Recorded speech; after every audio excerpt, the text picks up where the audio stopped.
Kodikunnil Suresh MP ചേരുന്നുണ്ട്. Sir നമസ്കാരം.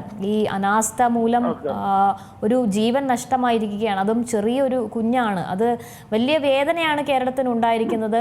പക്ഷേ ഈ പറയുന്ന പോലെ പരസ്പരം പഴിചാരിക്കൊണ്ടിരിക്കുകയാണ്. സർക്കാർ സ്കൂൾ അധികൃതരെ കുറ്റം പറയുന്നു, സ്കൂൾ അധികൃതർ KSEBയെ കുറ്റം പറയുന്നു, KSEB പഞ്ചായത്തിനെതിരെ പറയുന്നു. അങ്ങനെ പരസ്പരം പഴിചാരി മുന്നോട്ട് പോകുന്നു. തീർച്ചയായും വളരെ ദുഃഖകരമായ ഒരു സാഹചര്യമാണുള്ളത്. വളരെ ഹൃദയം പൊട്ടുന്ന ഒരു ദാരുണമായ അന്ത്യമാണ് മിഥുൻ എന്ന് പറയുന്ന 13 വയസ്സുള്ള വിദ്യാർത്ഥിക്കുണ്ടായത്. ഇതിന്റെ പൂർണ്ണ ഉത്തരവാദിത്വം സ്കൂൾ മാനേജ്മെന്റിനും അതുപോലെ തന്നെ KSEBക്കുമാണ്.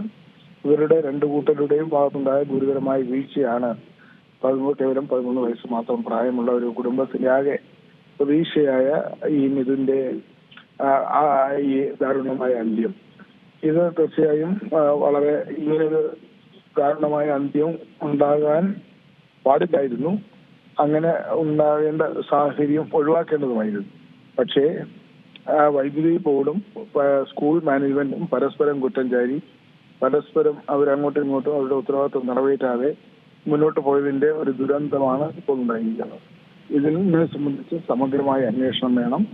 ആരുടെ ഭാഗത്തുനിന്നാണോ ഈ കുറ്റകരമായ അനാസ്ഥ നടന്നിരിക്കുന്നത് അവരെ നിയമത്തിന്റെ മുന്നിൽ കൊണ്ടുവരികയും അവരെ ശിക്ഷിക്കുകയും വേണം. ഈ ഒരു കുട്ടിയും ഇത്തരത്തിൽ ഒരു ദാരുണമായ അന്ത്യം ഉണ്ടാകാൻ പാടില്ല. അതുകൊണ്ട് ഗവൺമെന്റ് കർശനമായി ഇക്കാര്യത്തിൽ നടപടിയെടുക്കണം. മാനേജ്മെന്റ് ഭാഗത്താണ് വീഴ്ച ഉണ്ടായെങ്കിൽ മാനേജ്മെന്റിനെ സ്കൂൾ മാനേജ്മെന്റ് മാനേജ്മെന്റ് ഇടതുപക്ഷം നേതൃത്വം നൽകുന്ന സ്കൂൾ മാനേജ്മെന്റ് ആണ് ഒരു പെർഫെക്റ്റ് മാനേജ്മെന്റ്. അതായത് CPMന്റെ നേതൃത്വത്തിലുള്ള ഒരു മാനേജ്മെന്റ് ആണ് സ്കൂളിന്റെ ഭരണസമിതി. അവരുടെ ഭാഗത്തു നിന്ന് വീഴ്ചയെങ്കിൽ അവരുടെ പേരിൽ നടപടിയെടുക്കണം. അതല്ല സ്കൂള് ഈ വൈദ്യുതി ലൈൻ ഇങ്ങനെ താണു പോകുന്നത് മൂലം അപകടമുണ്ട് എന്ന വിവരം വൈദ്യുതി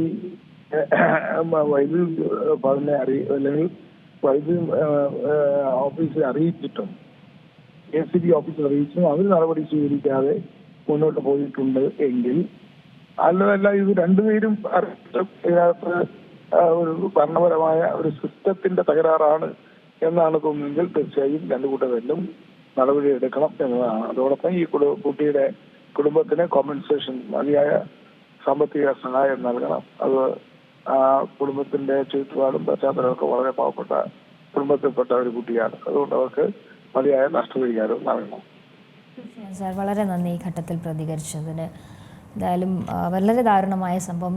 സ്കൂൾ മൈതാനത്തിന് മുകളിലൂടെ പോകുന്ന വൈദ്യുതി ലൈനോട് ചേർന്ന് തകര ഷീറ്റിൽ സൈക്കിൾ ഷെഡ് നിർമ്മിച്ചതാണ് അപകടത്തിലേക്ക് കാരണമെന്നാണ് നാട്ടുകാർ ആരോപിക്കുന്നത്. KSEB ഇത് കൃത്യമായി പരിശോധിച്ചിരുന്നു. സ്കൂൾ അധികൃതർ KSEBക്ക് ഇതുമായി ബന്ധപ്പെട്ട പരാതി നൽകിയിരുന്നില്ല എന്നാണ് KSEB ഇപ്പോൾ പറയുന്നത്. റിപ്പോർട്ട് വൈദ്യുതി മന്ത്രിക്ക് കൈമാറിയിട്ടുണ്ട്. കേസെടുത്തിരിക്കുകയാണ് പോലീസ്. സംഭവത്തിൽ മറ്റൊരു പ്രതികരണം കൂടി കാണാം. ഒരു തരത്തിലും സംഭവത്തെ ന്യായീകരിക്കാൻ കഴിയില്ല എന്നാണ് PK കുഞ്ഞാലിക്കുട്ടി പറയുന്നത്. വൈദ്യുതി ലൈൻ ഇത്ര താഴെ കൂടി പോകുന്നത് വകുപ്പ് കണ്ടില്ല എന്നാണ് പറയുന്നത്. സർക്കാരിന്റെ കഴിവുകേടിന്റെ ഭാഗമാണ് ഈ സംഭവമെന്നും അദ്ദേഹം പ്രതികരിച്ചു. ഏറ്റവും പുതിയ വാർത്തകളും വിശേഷങ്ങളും വിരൽത്തുമ്പിലറിയാൻ Zee മലയാളം ന്യൂസ് എല്ലാ ഡിജിറ്റൽ പ്ലാറ്റ്ഫോമുകളിലും ലഭ്യം.